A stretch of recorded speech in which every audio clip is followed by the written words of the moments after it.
What's up, lore masters? So one of the more controversial aspects of the new series, Star Trek Picard, is the misunderstanding of the Federation and Starfleet. Specifically, the misconception that the Federation and Starfleet will sacrifice themselves to save others and aren't self-serving. Additionally, there has been some irritation at the use of an android slave race, or synths, as they call them. Though, to be fair, this isn't as big a sticking point. Let's break it down. First, for those who are unaware, I actually have an ongoing deep analysis of the Romulans. It's a comprehensive breakdown of their species, and I go episode by episode looking at their role specifically within that plot.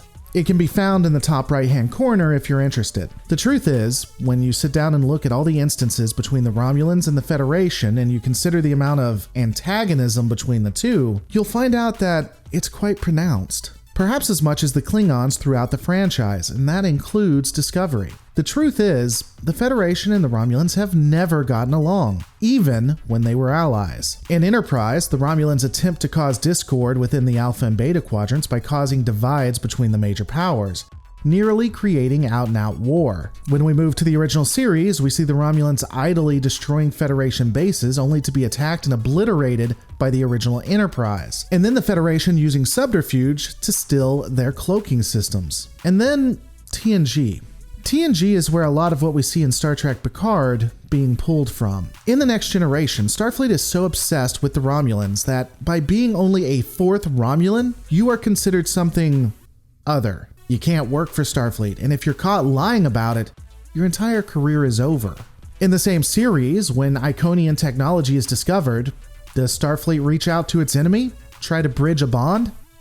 Not at all. Starfleet rushes into the neutral zone, committing an act of war, just to keep the tech out of the hands of the enemy. Now, to be fair, there are elements within the Romulan Star Empire that want peace, and some even try to escape the authoritarian regime. But even with that, Starfleet is always distrustful. They are always willing to blame. We do see individuals from the Romulans and from Starfleet that reach out to each other. But from a governmental standpoint, both the Federation and Romulan Star Empire damn near hate each other and are more than happy to bring guns to a diplomatic peace accord.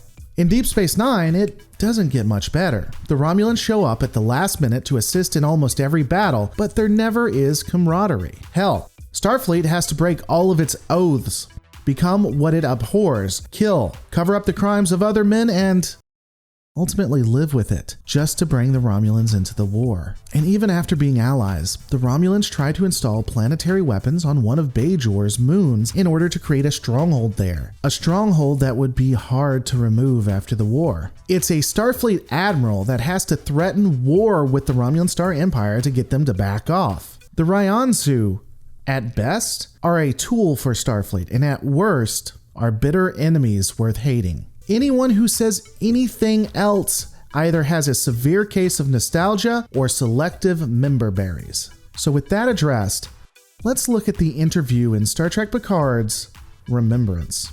The first few minutes of that interview, in my opinion, really blast a hole in the theory that Starfleet was just always bigoted and that this is a different universe. The discussion begins about the supernova that destroyed Romulus and other worlds. The interviewer asks Picard how he felt, and when he doesn't immediately answer, she follows up that he doesn't know how he felt, yet he wanted a massive relocation project. Again, keeping Picard off guard, she moves on saying that many within the Federation didn't want to help the Romulans. However, here's the thing, her phrasing and wording is useless and highlights fake news. What does many mean? Was it two guys down in Texas yelling guns, God, glory, and let's keep out the Rommies? Or was it the entirety of the Federation Council? Many can mean a plurality or a small subsection that no one listens to. In fact, if we were to take this same tactic, we could make the crew of the original Enterprise look like racists. Let's look at the original series episode, Balance of Terror.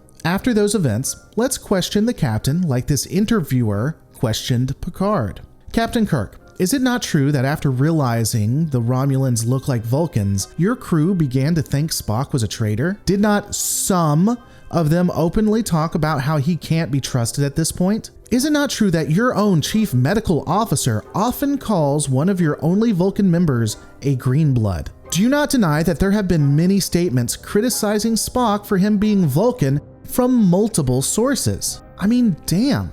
It looks like the entirety of Star Trek was built on racism if we're not going to challenge the questions themselves. So why is everyone getting upset about this new stance? Please, other YouTube channels, tell me why this is a problem. It makes sense that quote-unquote many within the Federation would be against helping the Romulans. Some would fear that this was a trick.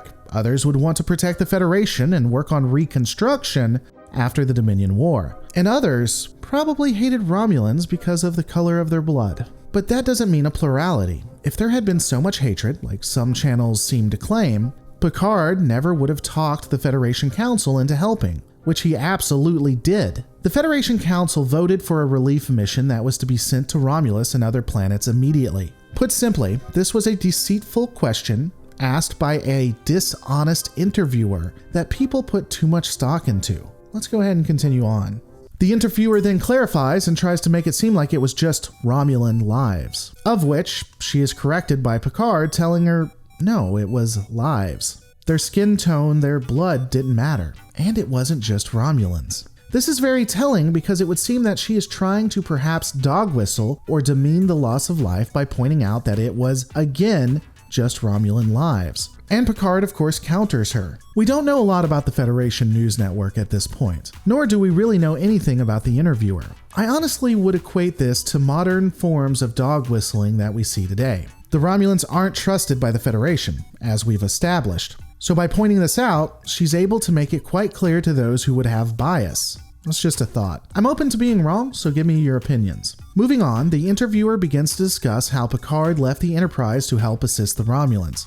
She says this in a negative way. I'm not sure what she was getting at, so I'm assuming that it was just exposition. She then states what the Federation was trying to do was a logistical feat on par with the pyramids, which Picard retorts that it wasn't hubris like the Egyptians had, but more like Dunkirk. Again, this is just a deceitful interviewer. She was pointing out the scale and size and how the Federation couldn't possibly do it, how it was too ambitious.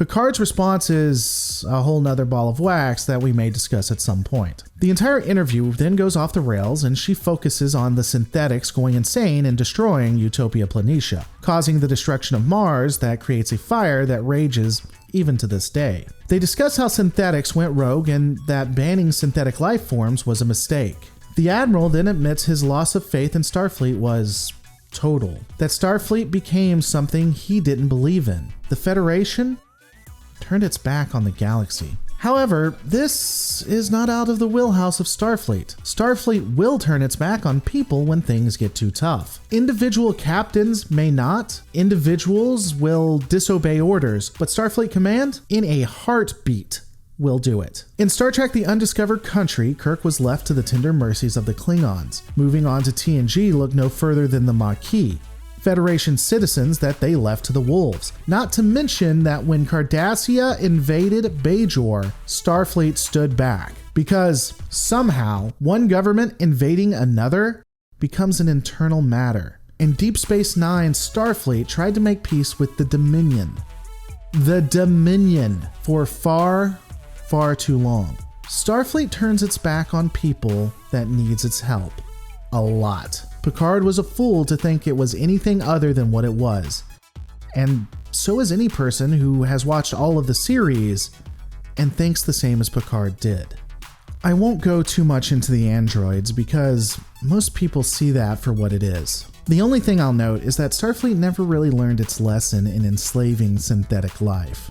You need look no further than Author to see what they do to the EMHs. People will try to claim Measure of a Man fixed this, but watch the episode again. It's a cop-out. The judge never makes a definitive ruling. An android slave race is a regressive action, but it's one that can make sense within the Starfleet we know from TNG and Deep Space Nine.